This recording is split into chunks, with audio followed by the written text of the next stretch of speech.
Good afternoon. My name is Kate Singh. I am the Chief Communications Officer at the 4th Judicial District Attorney's Office. This morning at 7:15 a.m., a massive law enforcement response was initiated after a Colorado State Patrol trooper attempted to make a traffic stop along Highway 24 and was fired upon. The response escalated immediately.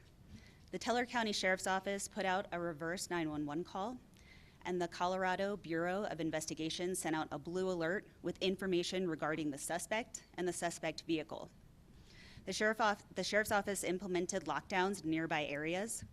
Then a homeowner in one of the lockdown neighborhoods noted that a contract worker on site at her house matched the description given by law enforcement.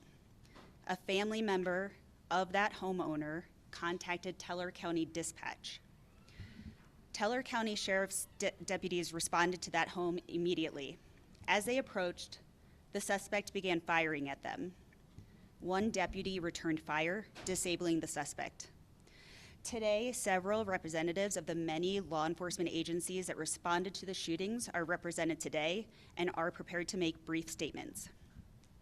Colonel Matthew Packard, Chief of Colorado State Patrol, Teller County Sheriff Jason Mikesell, Colorado Bureau of Investigation Director Armando Saldate III, Federal Bureau of Investigation Criminal Assistant Special Agent in Charge Brian Huot, and 4th Judicial District Attorney Michael Allen.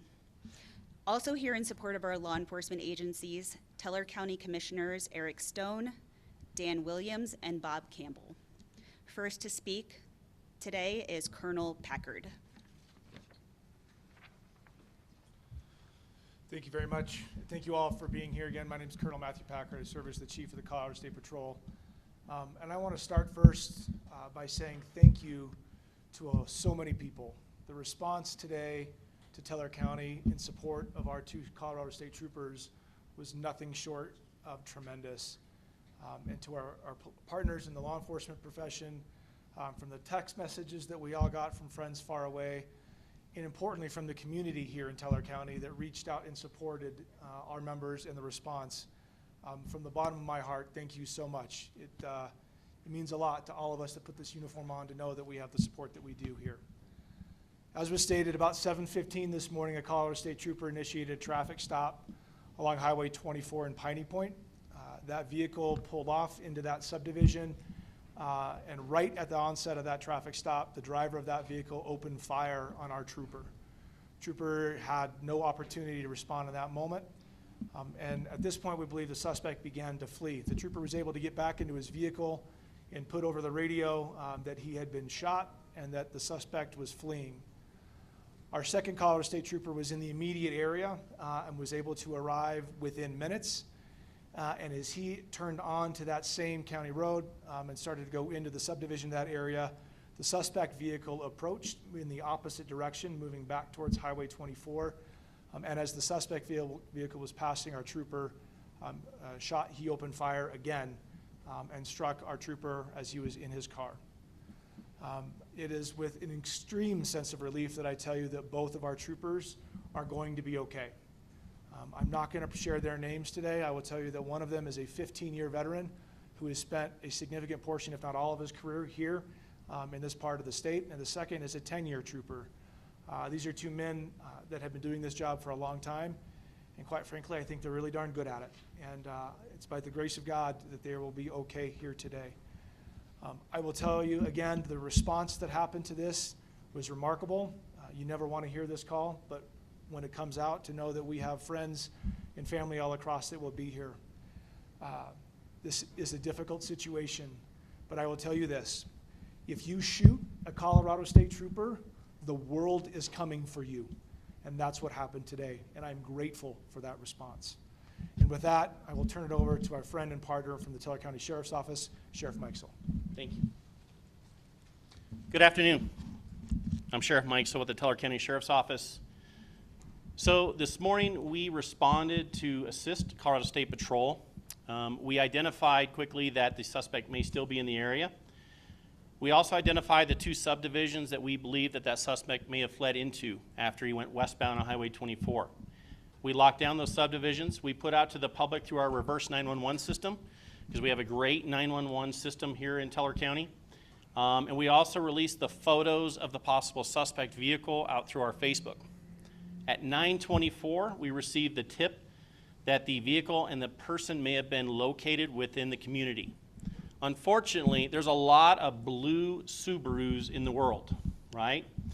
So as the deputies responded 1 minute afterwards, because we had deputies searching the area as a tactical team members, running 2-man units in the attempt to locate the vehicle because we knew it was a dangerous situation.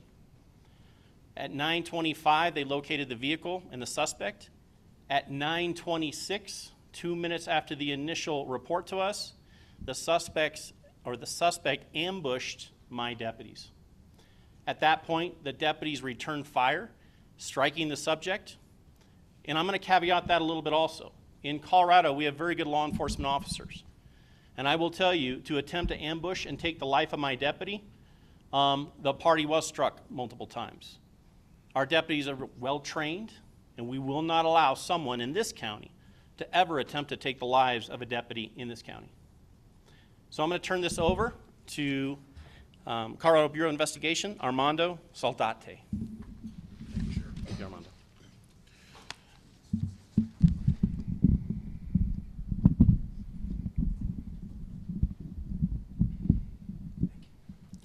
Thank you all, and thank you for your important coverage of this story and for the immediate information that was released upon us understanding what the suspect vehicle was in this case. This morning, that call came forward that Chief Packard talked about, where we were notified that 2 troopers had been shot in line of duty.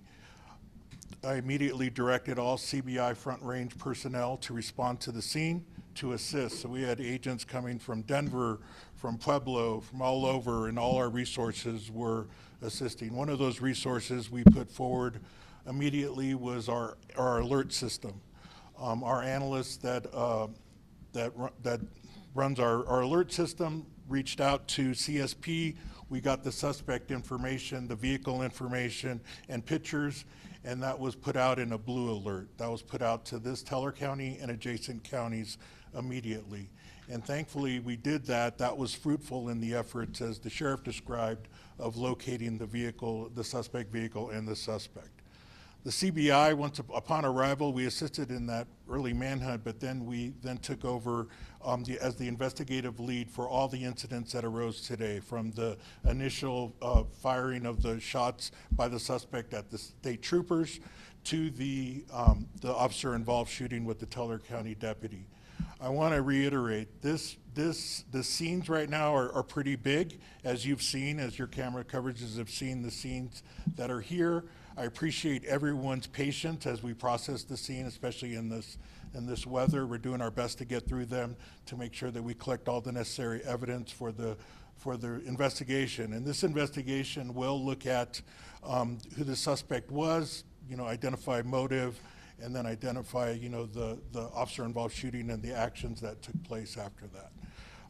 We will then turn over our investigation and we'll work closely with the Judicial District, 4 Judicial Districts, District Attorney Michael Allen. And I'll pass it on now to our partners at the FBI, Assistant Special Agent in charge of the FBI Denver Criminal Division, Brian Hewitt. Thank you. Good afternoon. My name is Brian Hewitt. I'm the Assistant Special Agent in charge of FBI Denver here. I want to take a second to acknowledge all the partners that are here standing behind me and those that are currently out on the street right now working the crime scene and that responded to this. This was a mass response to law enforcement of troopers that were shot.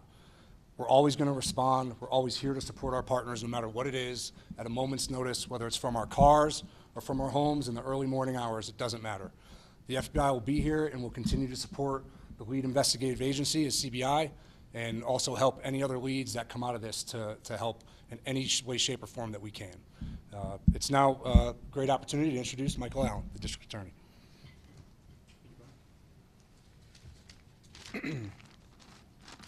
This morning at about 8:20 a.m., the DA's office was notified of 2 state troopers who were shot here in Teller County, which is, I can just tell you, some of the worst news that you can get as a district attorney of a big judicial district like the 4th Judicial District.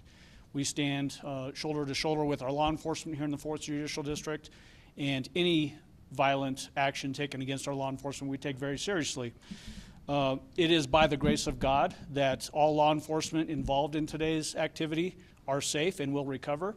And I would include also our community members here in Teller County are also all safe. And that is a testament to our law enforcement response here in the 4th Judicial District.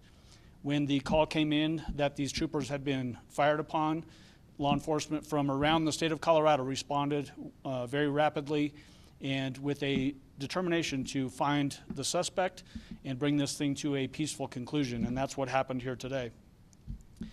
As is common with these types of investigations, there will be obviously the criminal investigation from the initial response with the 2 state troopers that were shot in that initial encounter, and then the ultimate officer-involved shooting that occurred with the Teller County Sheriff's Office response sometime after that initial shooting. That investigation, as we learned, will be conducted by the Colorado Bureau of Investigation. They will oversee the investigation of the ultimate criminal activity, which will include more than what occurred here in Teller County, and then also the officer-involved shooting portion of that. When they conclude their investigation in cooperation with my office, they will turn it over to us, and then we will review that investigation to determine, are there any other suspects that would potentially be charged with any criminal activity? We will look at all of the officers involved to see if what their actions portend for whether they were justified shootings or not. In all likelihood, based on what you know now, you can guess where that's going to go. But it's important that we have a fair and thorough investigation.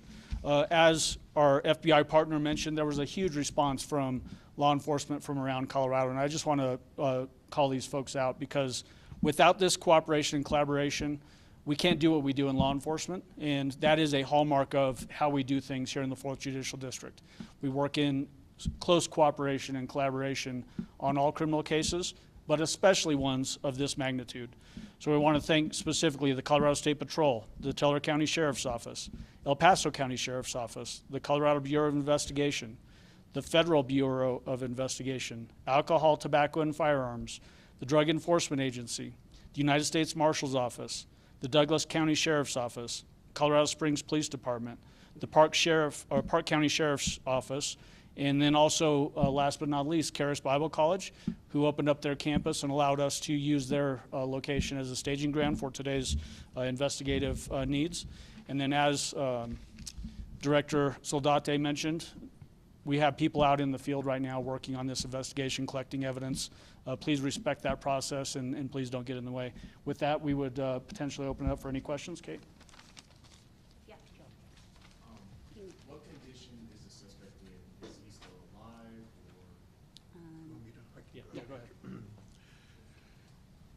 Yes, thank you for that question. Just for everyone, the question was, what condition is the suspect in? Is he still alive? I can say after the officer-involved shooting, the personnel on scene immediately rendered medical aid.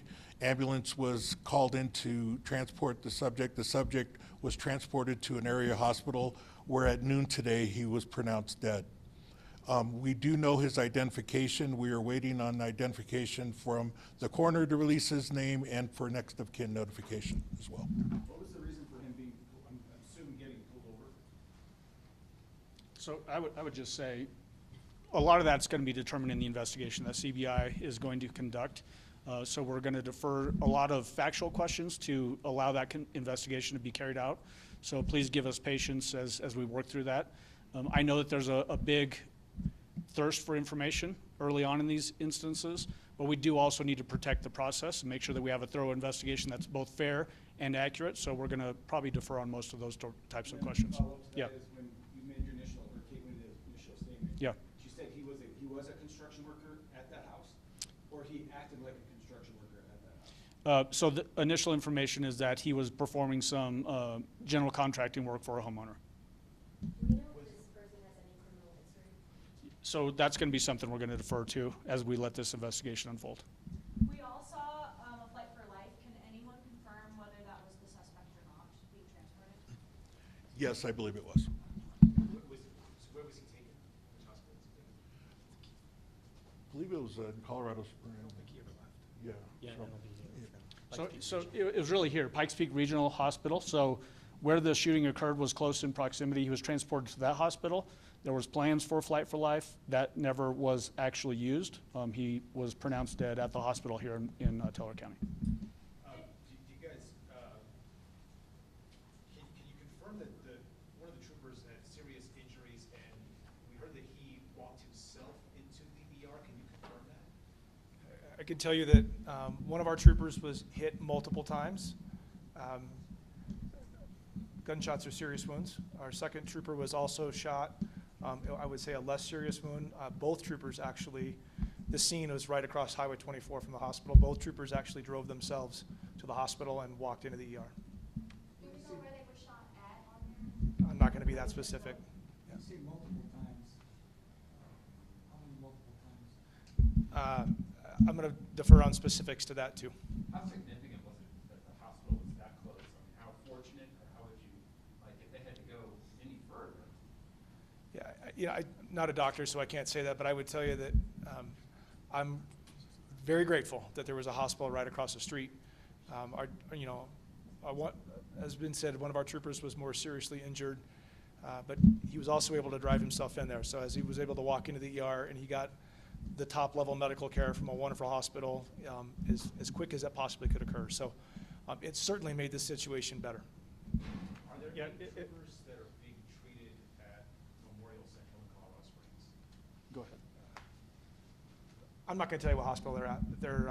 There is still a trooper being treated. And if I could just throw in, based on that last question, it's worth noting that when somebody engages in violent behavior like what we've witnessed here today, our men and women in law enforcement don't hesitate to respond and run towards that danger and do all of these things and put their lives in jeopardy for all of us. And that's certainly what happened with the two State Patrol troopers this morning.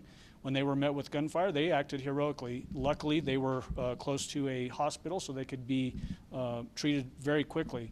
But that is the hallmark of Colorado law enforcement and federal law enforcement, that they will willingly run towards danger, even if it's deadly danger like what we saw here today. So can't say it enough how appreciative I am of their efforts and their willingness to put themselves in the line of fire like what we saw here today. And that's the same thing for our Teller County folks as well that responded and helped out here and obviously came under gunfire as well. Mr. Allen, So- with respect to the things that you said that you can't and will not comment about, is there anything that you can tell us about why the situation escalated to where it did? If he's a contract worker, he wouldn't, one wouldn't think that it would escalate this quickly on a traffic stop. So is there anything you can tell us about why this escalated so quickly? Yeah, yeah, just a second. So one thing I'm going to say is that a lot of what you're asking about is going to be determined through the course of the investigation. The why is always one of those questions that gets answered later in an investigation. You don't always have the ability to get into somebody's mind as to why they reacted in a certain way to police contact. So we can't really get into that right now, even though I appreciate the question. And then we'll just leave it to the investigation. I know Sheriff wants to add something too. Yeah, I know there's a lot of questions about criminal histories that we can't talk about, right? And there's a lot of questions about why somebody did this. But I want you to understand something. These deputies and officers were heroic in everything they did. They were ambushed the first time. And I want you to think about something. They were ambushed a second time. And then we had another ambush on an officer. Look, I can't say enough at how heroic those deputies are because we don't know what this subject would have done afterwards.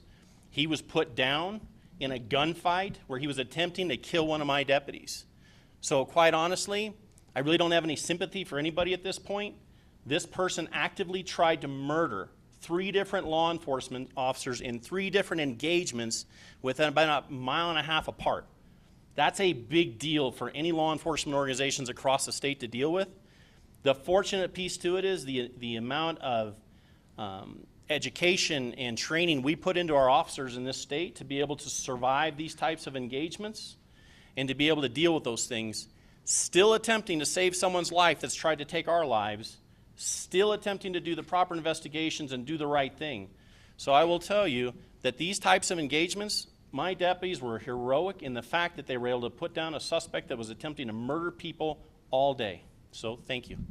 Can you guys clarify, a lot happened today, a lot of agencies were involved. Can you guys, give us like a pinpoint of when it turned over to, the federal, investigators will get involved as well? How is the federal Yeah, investigators how? involved? Yeah, so I can answer that. So when events happen like this, no matter what, we're going to respond. So the call came out to us very early. We have the same radio channels as our partners do.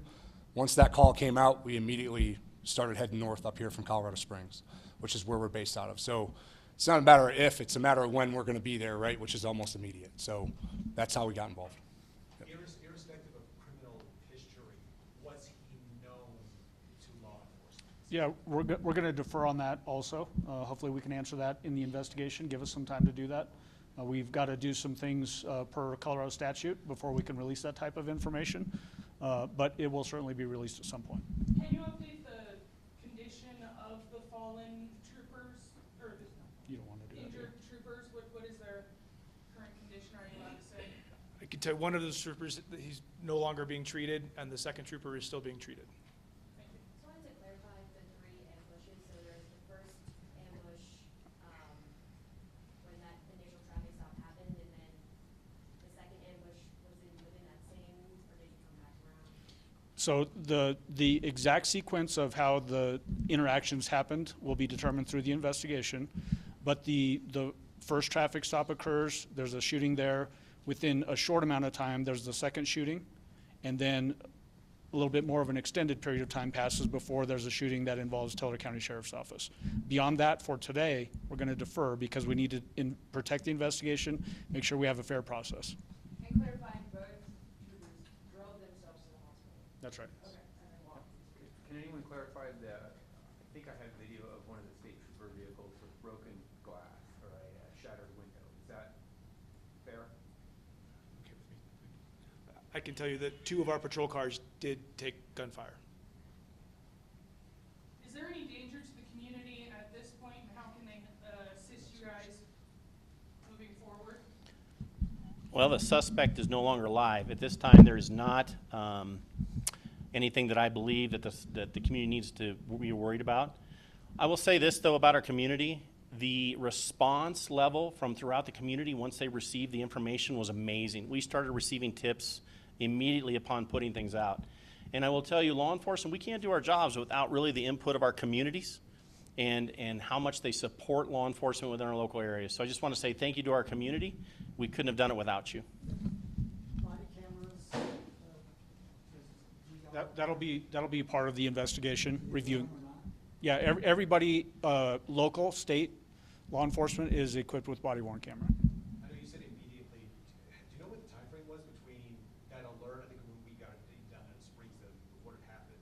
How long after that alert goes out did you start? Like, was it a matter of minutes, seconds, a couple minutes, 5 minutes? Like, Yeah, I think I know what you're saying. So what happened was we put out the response, Colorado State Patrol put out a response. We immediately set up a tip line and then people to run down those tips within our dispatch center through our E911 processes. That's where the success came in identifying where this was at. The initial call came to us at 9:24. Deputies arrived on scene at 9:25, and then the shooting occurred at 9:26. So 3-minute response to the time of the engagement, right? So I'll be quite honest, you don't see that very often in law enforcement. For a tip to be given, we arrive on scene, we then identify the subject, and then what happens, happens. Did we get any idea about the ambush? You used the word ambush a number of times. Yeah, we can't give you that information. That's all part of the investigation. Do you have any rough number of the total amount of law enforcement agents who responded to the call? I don't have a rough number. I can tell you this, it was a sea of blue today. Everywhere I looked, we had partners that were assisting. It was an amazing response. I've never seen this type of a response before, and I just tell you, all of our partners, I'm amazed, shocked, and I just love all of them for all that they did. Where does this rank, excuse me, in this community, where does this rank in terms of incidents? Like, is it unusual? Is it like once in a lifetime kind of thing? Well, it's definitely not once in a lifetime, man. We've had a pretty storied history in this county as to major events occurring. I will tell you, I think that it's a misconception in any community, nothing can happen to you where you're at, right? I think nowadays we see this as it happens everywhere. There is no safe spot for a law enforcement agent to do his job. And in this state at this time, we have those things happening. All states do, right? So it was an occurrence today. Could there be occurrences tomorrow? Sure. I would tell you that I think this happens throughout all of Colorado. How did it make you feel seeing that sea of blue and knowing that the thin blue line isn't just saying it's a family? Well, I have 30 years in this career, and I will tell you, it always amazes me that when our partners come to help us, especially when you believe that you may lose a deputy or something's going to happen. So you can't really, it's hard for me to even talk about that type of a response, right? I get all teared up. I'm getting old enough now that it does cause that. But I will tell you, I couldn't ask for better partners and support through our community, and especially you guys also as our media. You guys were immediate. You put out great information, and that's what helps us locate people. I think everyone can appreciate that there are going to be questions that remain from community members about the events of today and the response that ensued, and we appreciate that. We also have to protect the integrity of the ensuing investigation, and that's the most important thing right now. So I think we're going to close questions for today, and any further updates will be released once the OIS report is finalized from the District Attorney's Office. Thank you so much.